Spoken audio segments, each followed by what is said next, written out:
"Who has dared to interfere with my fighting pet?" screamed Yellowface. "I," said the cowboy, "and if your pet had manners, he might be alive now." The cowboy and the Gruagach stood by the fire.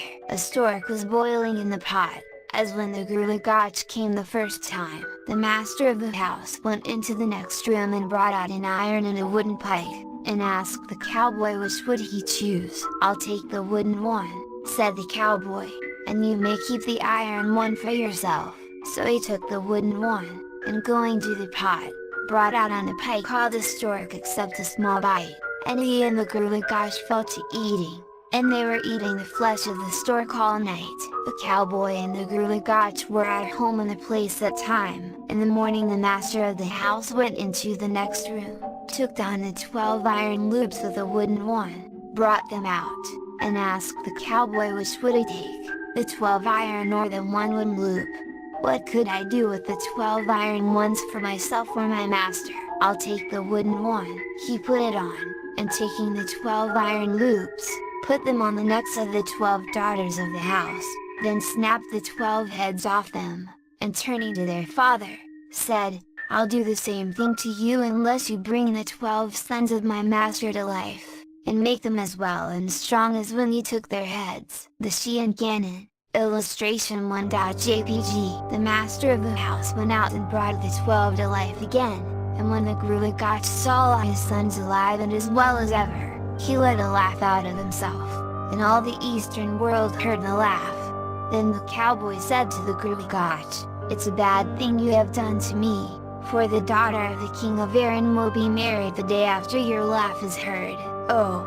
Then we must be there in time," said the Gruagach, and they all made away from the place as fast as ever they could, the cowboy, the Gruagach, and his 12 sons. They hurried on, and when within 3 miles of the king's castle there was such a throng of people that no one could go a step ahead.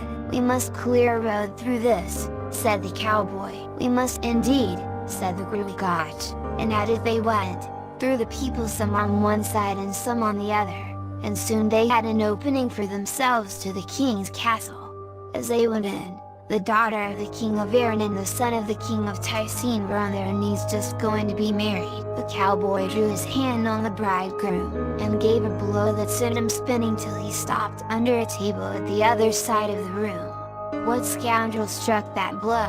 asked the king of Erin. "It was I," said the cowboy. "What reason had you to strike the man who won my daughter?" "It was I who won your daughter, not he. And if you don't believe me, the Gruagach Gaire is here himself.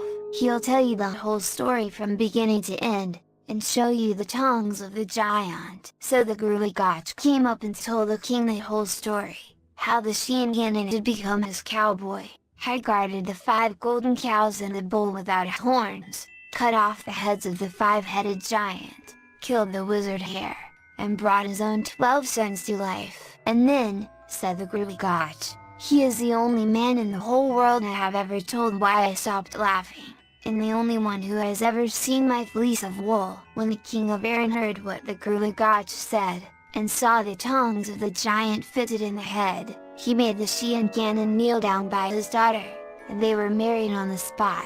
Then the son of the king of Tchaikovsky was thrown into prison, and the next day they put down a great fire, and the deceiver was burned to ashes. The wedding lasted 9 days, and the last day was better than the first.